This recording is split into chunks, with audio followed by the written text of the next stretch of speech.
For some time, I sat in my room, thinking to myself, taking a seat, staring at the cane that I had just received.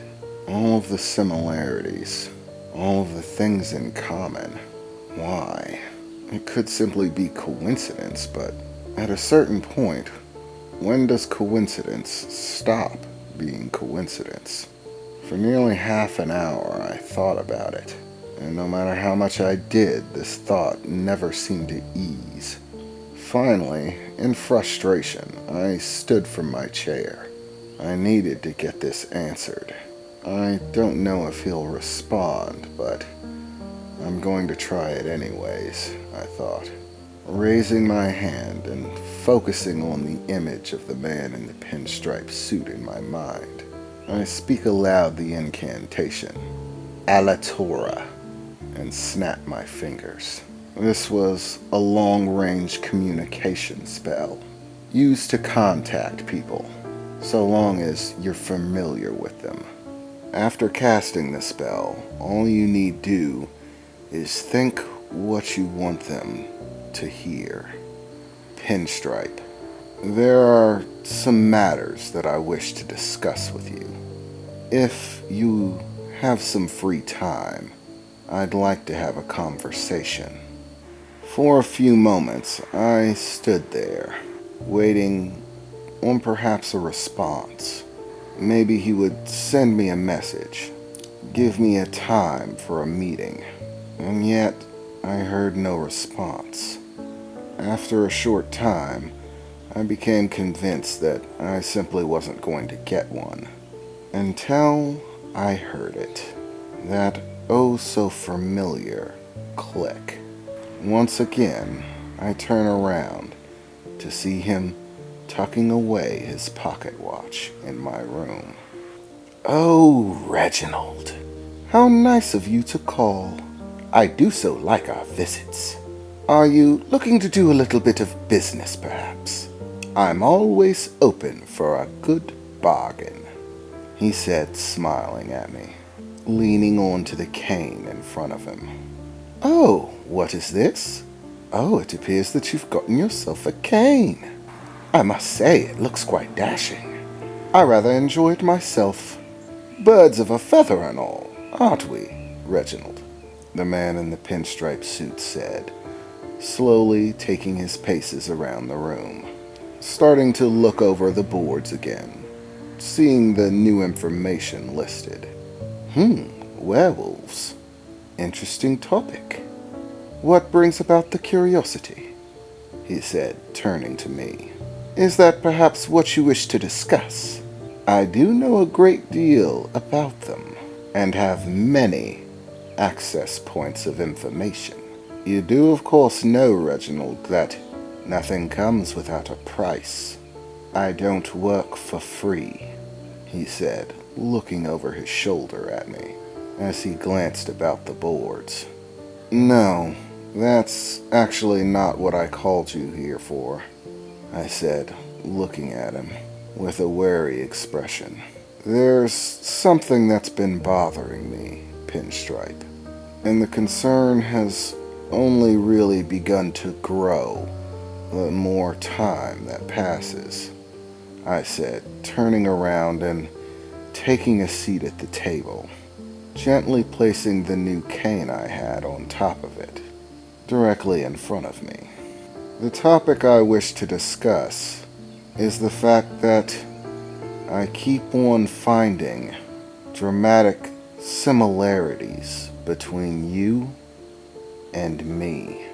At first, I simply assumed that it was coincidence, but the more time passes, the more I seem to find more and more similarities between us. So, truly, what I called you here for is an explanation of why."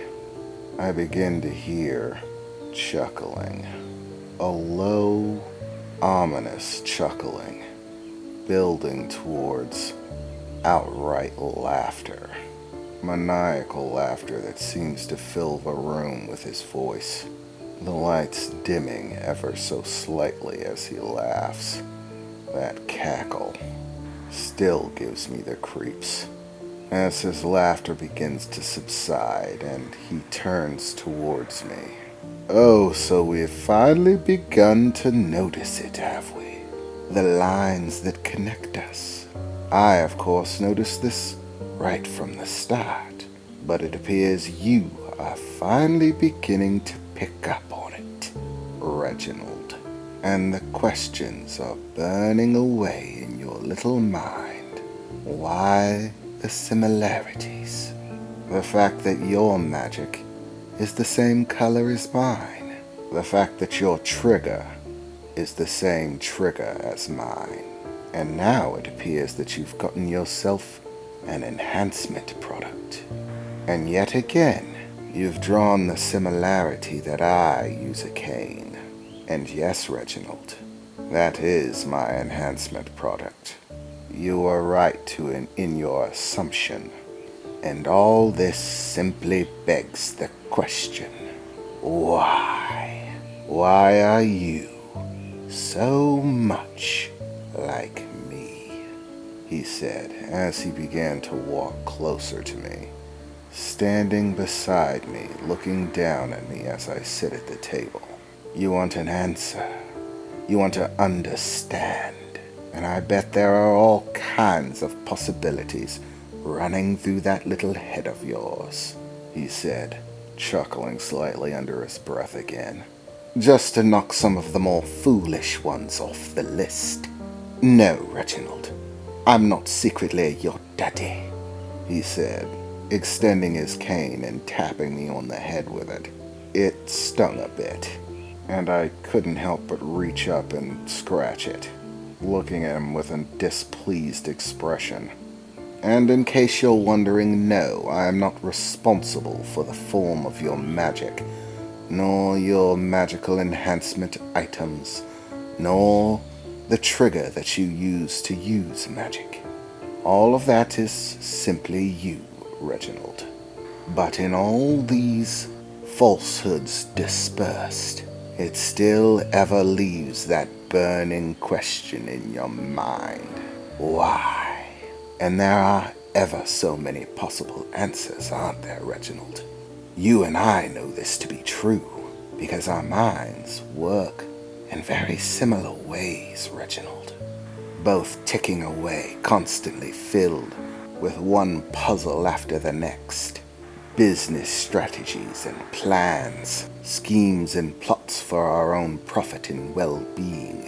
And from the endless chaos that fills this world, you, like me, begin to draw the correlations, to see the fine lines that connect the things in this world in ways that others simply can't.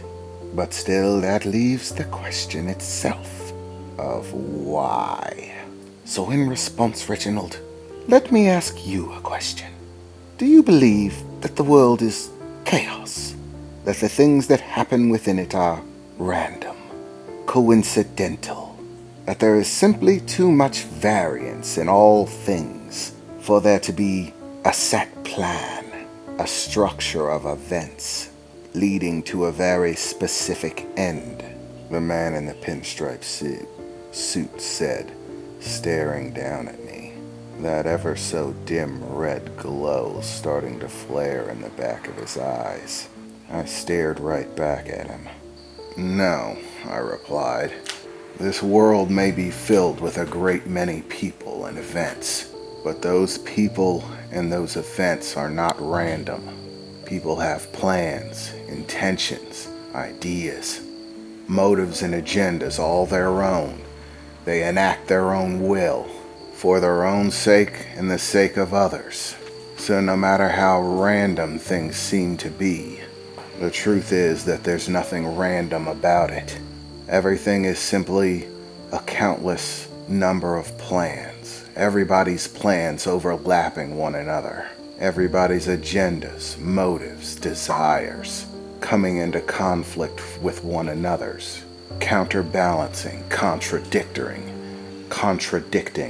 coinciding, The world is an endless string of these events. There is nothing random about it, I replied, staring him down. Well, Reginald, the man in the pinstripe suit replied, with a smile on his face. You'll be both happy and upset to know that you're both right and wrong. The answer is ever so complicated, and I do love the ever so complicated.